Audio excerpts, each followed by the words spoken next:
Hey everybody, the 2018 Grammy Awards are tonight. There's a lot of great songs getting attention. One of my favorites is this song from Rodney Crowell. It ain't over yet.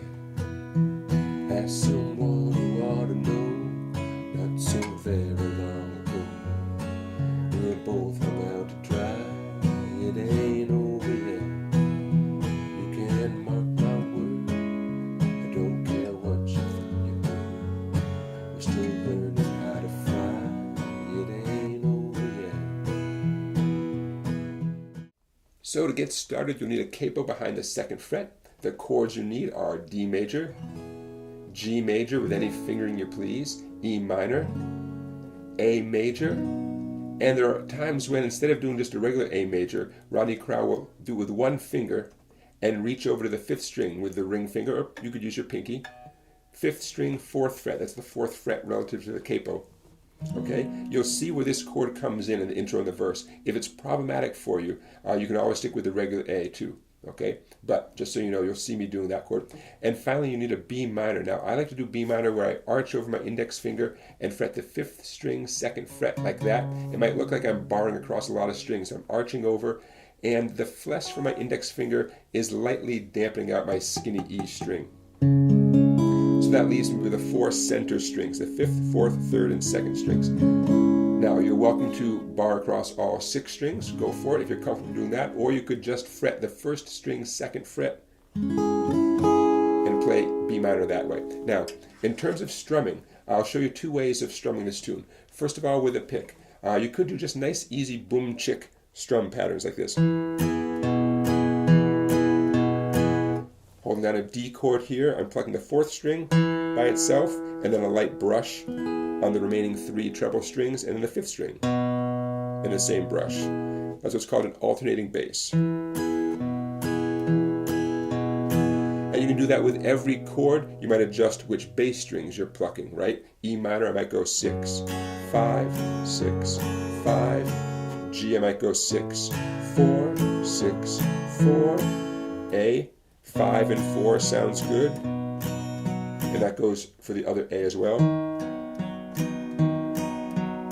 And B minor, it kind of depends how you fret the B minor, but you're going to see me going the fifth string, because that's the note B right there. Fifth, fourth, fifth, fourth, fifth, fourth. And I probably am brushing the skinny treble string, but it's being deadened out by my index finger. Again, this is just my own personal thing. You don't have to fret B minor this way. Now, to be more true to how Rodney Crowell himself was playing it, he's actually using his thumb and his bare fingers, and it gets just a really nice, intimate sound, which fits the tone of the tune. So let's talk about that real quick too. I'll illustrate this with a D major. It's that same boom chick feeling, but check out what I'm doing here.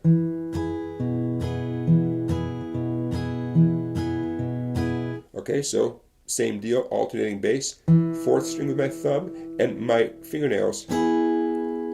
I'm exaggerating it right now, but you can see how my hand is springing open like that. And the fifth string. Of course, it's a lot more subtle. I'm not really springing out like that. And that's more in keeping with what he's doing on the tune. So that's how I'm going to teach you this tune, because it just sounds so nice.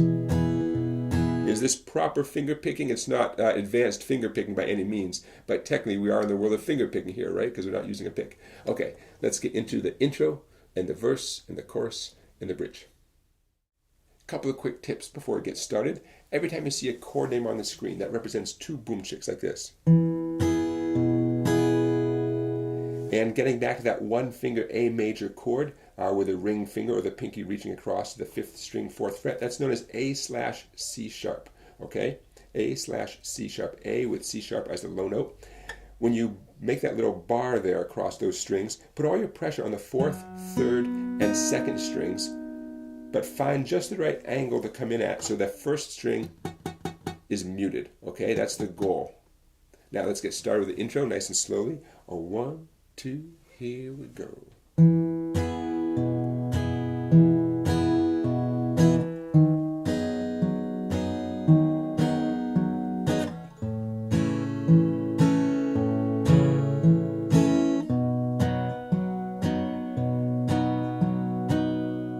And that leads right into the verse. Guess what? The verse is that exact same D, A / C sharp, G, A pattern 4 times. Here comes the verse.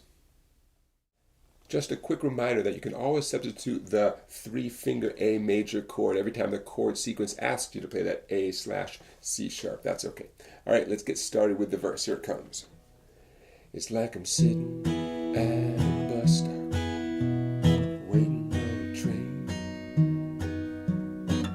Exactly how I got here is hard to explain. Well, my heart's in the right place. What's left of it, I guess. My heart ain't the problem. It's my mind that's a total mess. Now we're halfway through the verse here. Same chord sequence continues. With these rickety old legs and watery eyes,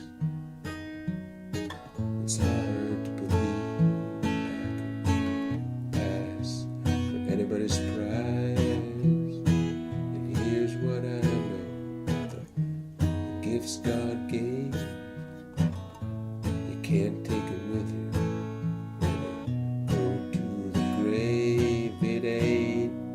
And that A is going to lead us into the chorus. Here it comes. As always, I want to take a second and say thanks for watching, everybody. Don't forget to give this video a thumbs up and to subscribe to my YouTube channel. And please check out my website, Songbike. Lots of videos there that you cannot find on YouTube. Now, a quick tip here at the chorus. When I changed my B minor chord, I'm putting down my index finger first, 5th string, 2nd fret, because I need that note to be in place so I don't have to interrupt the flow of my picking, okay? And a split second afterwards, I'm completing the rest of the chord. And that happens a lot, not just on B minor, but in lots of situations. You got to prioritize whatever the first note needs to be, okay, with your fretting hand. All right, so here at the chorus, let's take it nice and slowly.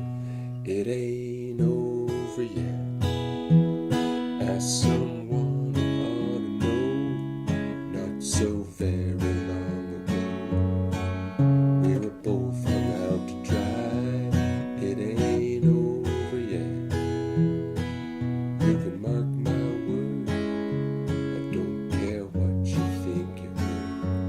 We're still learning how to fly. It ain't over yet. And we end up on that D chord, and you can vamp on that D chord until the next verse happens, or potentially it could be the bridge that happens. Speaking of the bridge, let's check out the bridge. We hear Rosanne Cash's voice joining in at the bridge about 2 minutes and 40 seconds into the tune. Starts in a B minor chord. Sounds like this. Silly boys blind you, get there first. Think of second chances as some kind of curse. I've known you forever and ever, it's true. If you came by it easy, it wouldn't be you. Make me laugh, make me cry.